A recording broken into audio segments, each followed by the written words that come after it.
కాళ్ళకాడికి రావద్దండి కదా.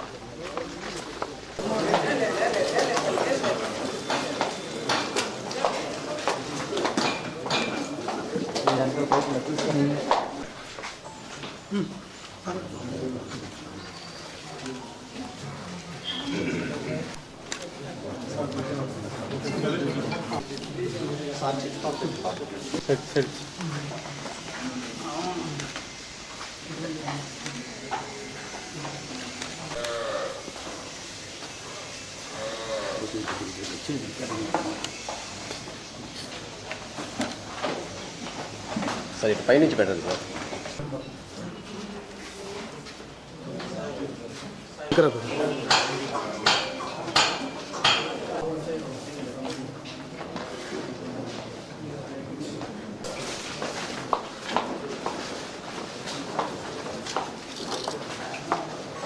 బ్యాక్గ్రౌండ్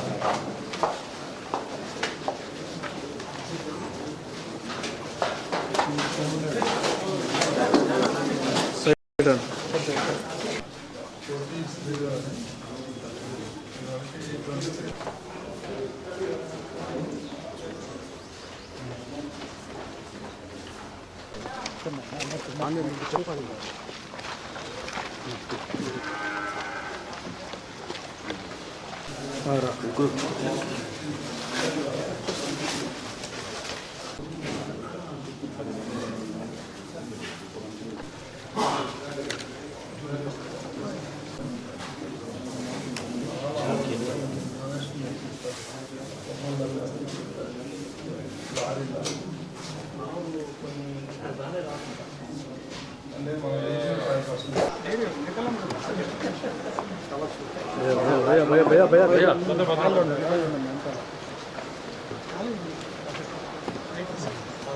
ఇంకో 2 కుర్చీలు కావాలి అర్జెంటుగా. 2 కుర్చీలు వస్తున్నాయి.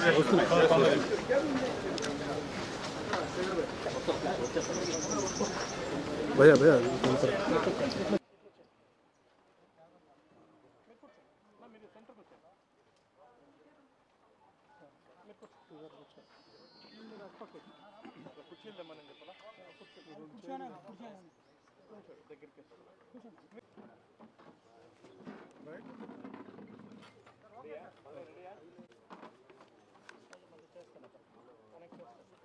ఓం నమో వెంకటేశాయ.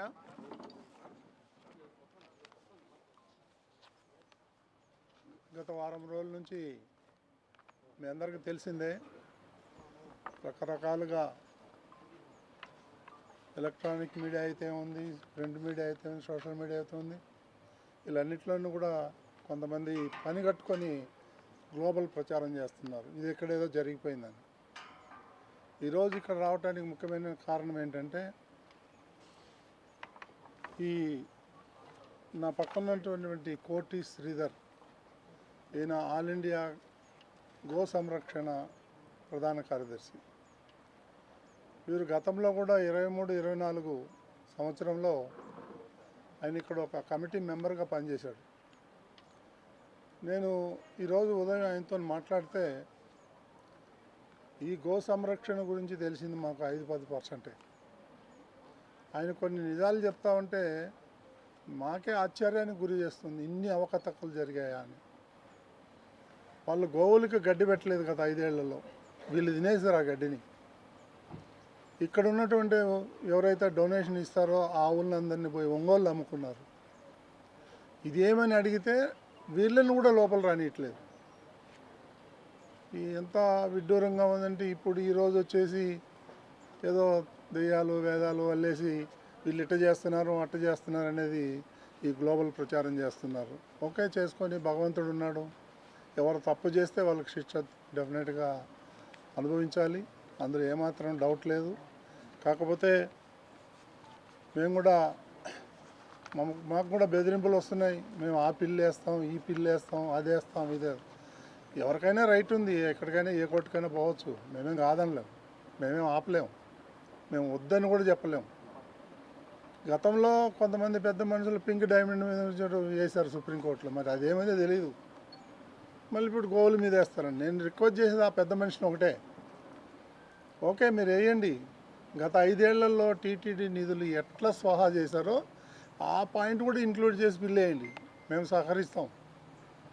ఆ దమ్ముంటే మీరు రండి, ఫైట్ చేద్దాం, ఏం ఇబ్బంది లేదు. గత 10 నెలల నుంచి ఈ తెలుగుదేశం ప్రభుత్వం వచ్చినప్పటి నుంచి ఎలాంటి అవకతవకలు టీటీడీలో జరగలేదని నేను హామీ ఇస్తున్నాను నాకు తెలిసినంత వరకు. కాబట్టి ఈ ఉడత బెదిరింపులకు దానికి దీనికి చీప్ పాలిటిక్స్, డైవర్స్ పొలిటికల్ దీని గురించి మా టీటీడీ మీద రుద్దడం సబబు కాదని చెప్పి నేను దాన్ని తీవ్రంగా ఖండిస్తున్నాను. కొన్ని ముఖ్యమైన పాయింట్లు ఈ కోటి శ్రీధర్ గారు చెప్తారు, ఆయన నోటితోనే మీరు వినండి. ఏమేం జరిగింది, ఎలా ఫ్రాడ్ చేశారు ఇక్కడ. ఆ హరినాథ్ రెడ్డి అనేటువంటి పరమ రాక్షసుడు వాడు. ఎంత దుర్మార్గాలు చేశాడంటే ఆడు చేయని దుర్మార్గం లేదు. గత 20 ఏళ్ళ నుంచి ఇక్కడ బాతుకొని పోయి ఎవరిని కూడా ఎంప్లాయీస్ని పనిచేయనిచ్చేవాడు కాదు.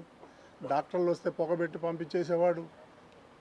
ఒక అరెస్ట్మెంట్ కాదు, వాడు సొంత ఎస్టేట్ లాగా పనిచేశాడు దీంట్లో. కాబట్టి వాడు పాపం పండింది, సస్పెండ్ అయ్యాడు. ఇప్పుడు ఇది ఏసీబీ కింద వస్తుందో లేదో నాకు తెలియదు, నేను ఎంక్వైరీ చేస్తున్నా. మేము ఏసీబీకి కంప్లైంట్ చేస్తాం. ఇదే కాదు, తిరుమలలో జరిగినటువంటి ఏమేమైతే అవకతవకలు ఉన్నావో దాని అన్ని మీద కూడా మనం ఎంక్వైరీ చేద్దాం. నేను డిమాండ్ చేస్తున్నా, ముఖ్యమంత్రి రాగానే వారికి వినతిపత్రం ఇస్తాం, ఏసీబీ ఎంక్వైరీ చేయమని చెప్దాం. గత 5 ఏళ్ల నుంచి ఇప్పటి వరకు ఏమేమి అవకతవకలు జరిగినాయని దాని అన్నిటి మీద ఎంక్వైరీ చేద్దాం. అప్పుడు మనం ప్రజలకు చెప్దాం ఏం జరిగింది ఏంటి అనేది. దానికి దమ్ముంటే వాళ్ళను కమ్ ఫార్వర్డ్. శ్రీధర్ గారు మీరు మాట్లాడండి. ఇక్కడ ఇట్లా కొంచెం పక్క రాజస్థాన్ నుంచి ఎక్కడో నుంచి తీసుకొచ్చి డొనేట్ చేశారు మనకి. అందులో డెత్స్ ఎక్కువ ఉన్నాయనేది మా ఎంక్వైరీలో తేలింది. ఇంకా దాని మీద కూడా క్షుణ్ణంగా పరిశీలించాలి. ఏమండి ఒంగోలు అమ్మినట్టు కూడా మాకు సమాచారం ఉంది. ఏం జరిగిందో ఒక రికార్డులు ఉంటే చూసి చెప్పగలుగుతాం. రికార్డులు లేకుండా అన్ని మాయ చేసి అంతే. గోశాలలో జరిగిన ఘోరాలు ఇంకోటి జరగఉండదేమో అనిపిస్తుంది. పొద్దు నుంచి ఈతో నేను ఇంటరాక్ట్ అయ్యి అడుగుతూ ఉంటే ఈయన కొత్త విషయాలు చెప్తున్నాడు. ఏదెందులో ఫ్రాడ్ జరుగుతుంది, ఎలా ఫ్రాడ్ జరుగుతుంది.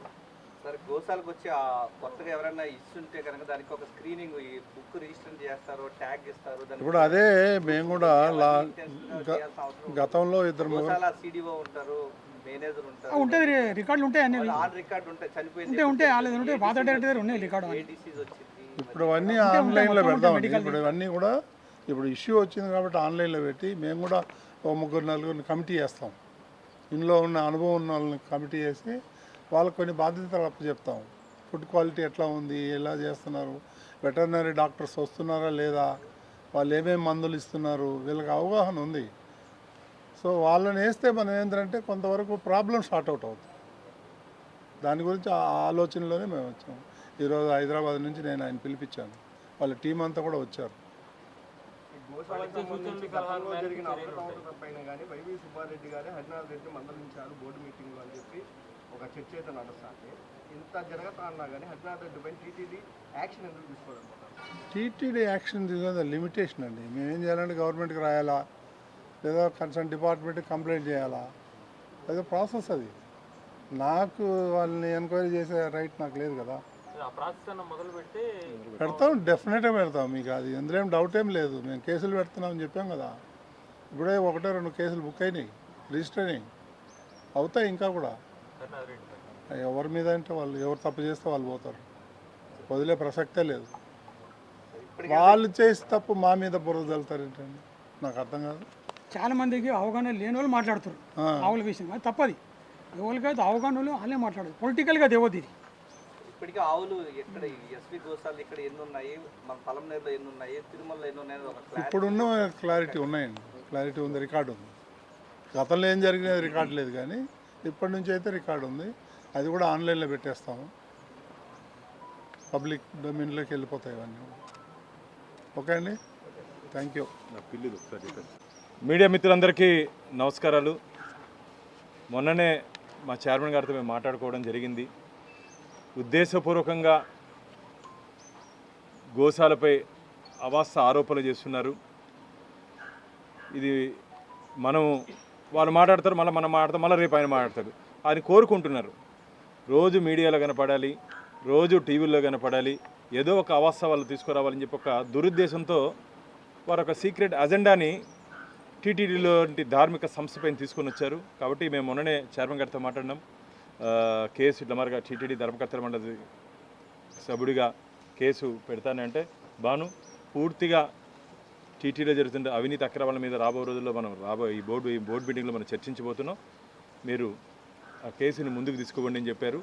నిన్న చూసాను నేను ఏదో సుబ్రహ్మణ్య స్వామి గారు ఇంకో కేసు వేస్తారంట. ఏమంటున్నాం స్వామి గారు, మీకు నిజంగా వెంకటేశ్వర స్వామి మీద భక్తుంటే 2019 నుంచి 2024 వరకు తిరుమల తిరుపతి దేవస్థానాల్లో ఏమేమి జరిగినాయి అవినీతి అక్రమాల మీద ఒక సిబిఐ ఎంక్వైరీకి నువ్వు డిమాండ్ చేయగలుగుతావా అని చెప్పి సుబ్రహ్మణ్య స్వామి గారిని నేను అడుగుతున్నా. నీకు ధైర్యం ఉందా? 2019 నుంచి 2024 వరకు నేను మూడు అడుగుతాను. పరకామణిలో 100 కోట్ల రూపాయలు విదేశీ కరెన్సీని దొంగలిస్తే చెట్టు కింద పంచాయతీ చేసి లోకాయుక్తలో పంచాయతీ చేశారు. మీరు దేశంలోనే ప్రముఖ న్యాయవాది, అది సమతమా? దానికి మీరు అంగీకరిస్తారా చెప్పండి. చెట్టు కింద పంచాయతీలకి మీరు ఇంత పెద్ద అడ్వకేటు, మీరే ఒక బిల్ ద్వారా దాన్ని ఇక్కడ జరిగినట్టు అన్యాయాన్ని బయటపెట్టాలని చేస్తా అంటే 100 కోట్ల అవినీతిని చెట్టు కింద పంచాయతీ చేసినట్టు లోకాయుక్తలో కాంప్రమైజ్ చేసుకునేది సమతమా? స్వామి గారు ఇది కూడా మీరు మాట్లాడండి. అలాగే తులాభారం, స్వామివారి తులాభారంలో కూడా కోట్ల రూపాయలు దారి మళ్లించేశారు, దాన్ని కూడా అడగండి. స్వామివారి పవిత్రత ఆలయ లోపల వైఖానస ఆగమ పద్ధతిలో జరగాల్సినటువంటి పూజా కైంకర్యాల్లో కొన్ని అపచారాలు జరిగాయి, దాన్ని అడగండి. కమిషన్లు తీసుకున్నారు, దాన్ని అడగండి. దొడ్డిదారిలో నాకు నిన్ననే వచ్చింది ఒక ఇన్ఫర్మేషన్, బాను ఇది కాదు ఇంకో పెద్ద కుంభకోణం ఉంది, 2-3 రోజుల్లో రిపోర్ట్ నీకు ఇస్తానని చెప్పారు. ఇప్పుడు ఒక్కొక్కరు ధైర్యంగా ముందుకు వస్తున్నారు. గతంలో అధికారం ఉంది కదా, వచ్చి ఏదైనా చెప్తే దాడి చేస్తారని చెప్పి భయపడుతున్నారు. ఎవరు భయపడాల్సిన అవసరం లేదు. మా ఎన్డీఏ కూటమి మీకు అండగా ఉంటుంది. జరిగినటువంటి అవినీతి అక్రమాలు మాకు ఫిర్యాదు చేస్తే ఖచ్చితంగా దాని మీద యాక్షన్ తీసుకునే దానికి ఇంతకుముందు మా చైర్మన్ గారు చెప్పారు, ఏసీబీ ద్వారా విచారణ చేపించాలని. ఖచ్చితంగా ఇప్పటికే నాకున్నటువంటి ఇన్ఫర్మేషను గతంలో స్టేట్ విజిలెన్స్ అండ్ ఎన్ఫోర్స్మెంట్ చేసినటువంటి ఎంక్వైరీలో అన్నీ చాలా అవకతవకలు వాళ్ళ దృష్టికి వచ్చింది. ముఖ్యమంత్రి గారు విదేశీ పర్యటన పూర్తి చేసుకుని వచ్చిన తర్వాత చాలామంది టీటీడీలో అవినీతి చేసిన వారు చాలామంది అంటున్నారు మీరు 10 నెలలు ఏం చేయలేదు, 10 నెలలు ఏం చేయలేదని. 10 నెలలు మేము ఎక్సైజ్ లోపల ఉన్నటువంటి విషయాలన్నీ బయట తీసేదానికే అంత పెద్ద కుంభకోణాలు చేశారు వీళ్ళు. కాబట్టి అన్ని విషయాలు బయట తీసేదానికి ఇంత సమయం పడింది మాకు. రాబో రోజుల్లో చాలామంది జైలుకి వెళ్ళే ప్రమాదం ఉంది విత్ ఎవిడెన్స్. బాగా దేవుడి దగ్గర అసలు ఏం చేయకూడదో, ఏం జరగదో, ఏం జరగకూడదు అనుకున్నామో అన్నీ చేశారు ఈ 5 సంవత్సరాలు. ఈరోజు వచ్చి నీతులు మాట్లాడతారు, ఇది మంచిది కాదు. సుబ్రహ్మణ్య స్వామి గారు, మీరు నిజంగా స్వామివారి భక్తులైతే ఈ చెట్టు కింద పంచాయతీలు, డాలర్ కుంభకోణము, అలాగే తులాభారంది, గుళ్ళో జరిగిన అపచారాలు, ఇది కూడా మీరు ప్రశ్నిస్తే స్వామి తరపున ప్రశ్నించండి. స్వామి వెంకటేశ్వర స్వామికి తరపున మీరు ప్రశ్నిస్తే సంతోషం. మిమ్మల్ని ఎదుర్కొనేదానికి మేము కూడా సిద్ధంగా ఉన్నామని చెప్పి సుబ్రహ్మణ్య స్వామికి చెప్తున్నాం. మీరు ఏ పిల్లి వేసినా సరే మీతో పాటు ఇంప్లీడ్ అయ్యో, లేకపోతే మేము కూడా దాని తరపున టీటీడీ కాకుండా వ్యక్తిగతంగా కూడా మేము సుబ్రహ్మణ్య స్వామి, ఎందుకంటే టీటీడీ లాంటి సంస్థని ఎవరో పోయే వాళ్ళందరినీ మళ్ళీ టీటీడీ తీసుకొచ్చి అడ్డం పెట్టాల్సిన అవసరం మాకు లేదు. టీటీడీ తరఫున మా అడ్వకేట్స్ ఉంటారు, వారితో పాటు మేము కూడా ఇంక్లూడ్ అయ్యి సుబ్రహ్మణ్య స్వామితో ఈ ధర్మ పోరాటంలో మేమైతే ధర్మ పోరాటం చేస్తున్నాం, మీద అధర్మ పక్షాన్ని నిలబడి పోరాటం చేస్తారంటే రండి, స్వాగతిస్తాం. కానీ చివరిగా గెలిచేది ధర్మమే అని చెప్పి సుబ్రహ్మణ్య స్వామికి చెప్తున్నాం.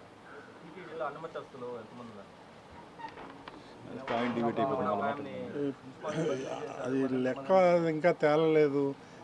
పేరేమో వెంకటేశ్వరరావు అని పెట్టుకుంటాడు, వాడు చర్చి నడుపుతాడు. ఎట్లా ఐడెంటిఫై చేయాలి? ఉన్నారు 45-50 మంది. ఫస్ట్ ఫేజ్లో వాళ్ళని తీస్తాం, తర్వాత చూద్దాం.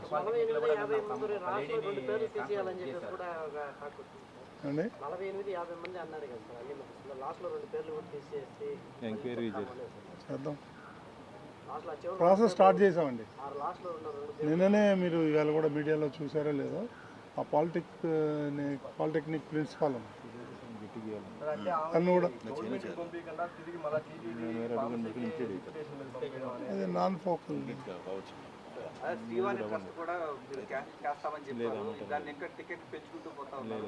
చేస్తామని చెప్పలేదు. దాంట్లో కూడా కొన్ని ఇబ్బందులు ఉన్నాయి. దానివల్ల మేము స్టడీ చేసింది ఏంటంటే ఈ బ్లాక్ మార్కెటింగ్ తగ్గింది, అది వాస్తవం ఒప్పుకోవాలి. ఆ శ్రీవాణి లేకపోతే దర్శనం చేసుకొని ఏదో అడ్డదారిలో పోతాడు. ఆ అడ్డదారిలో పోకుండా దాన్ని కట్టడి చేయటం ఒకటి. రెండోది ఆ ఫండ్స్ని ఎట్లా యూటిలైజ్ చేయాలి, అది దుర్వినియోగం అయింది గతంలో అనేది ఆరోపణలు ఉన్నాయి. అది బ్యాడ్ నేమ్ వచ్చింది కాబట్టి మనం మార్చుదాం అనుకున్నాం. కాకపోతే మారిస్తే మళ్ళీ ఇన్కమ్ ట్యాక్స్లో మనం ఎగ్జామ్షన్ తీసుకోవాలి, లేకపోతే దాంట్లో మనకి 30-35% ఇన్కమ్ ట్యాక్స్ పడుతుంది. ఇవన్నీ ఆలోచన చేయాలి. ఇంత ముందు వాళ్ళు కూడా ఈ బ్లాక్ మార్కెట్ అరకట్టడానికి అప్పుడు చంద్రబాబు నాయుడు సరేలేండి, ఇంత ముందు వాళ్ళు మాటకి ఎందుకు కంపేర్ చేస్తారు కానీ గాడిద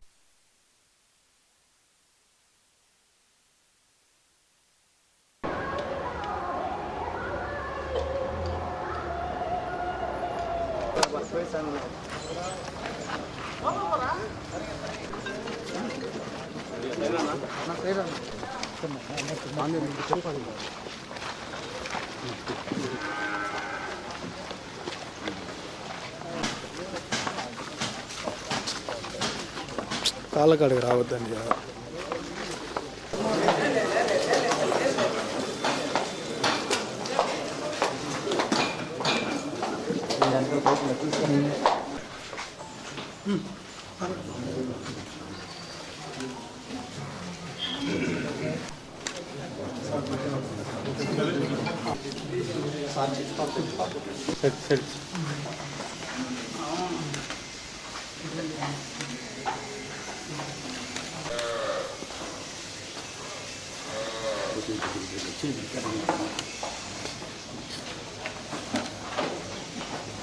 సార్ ఇటు పైనుంచి పెట్టండి సార్.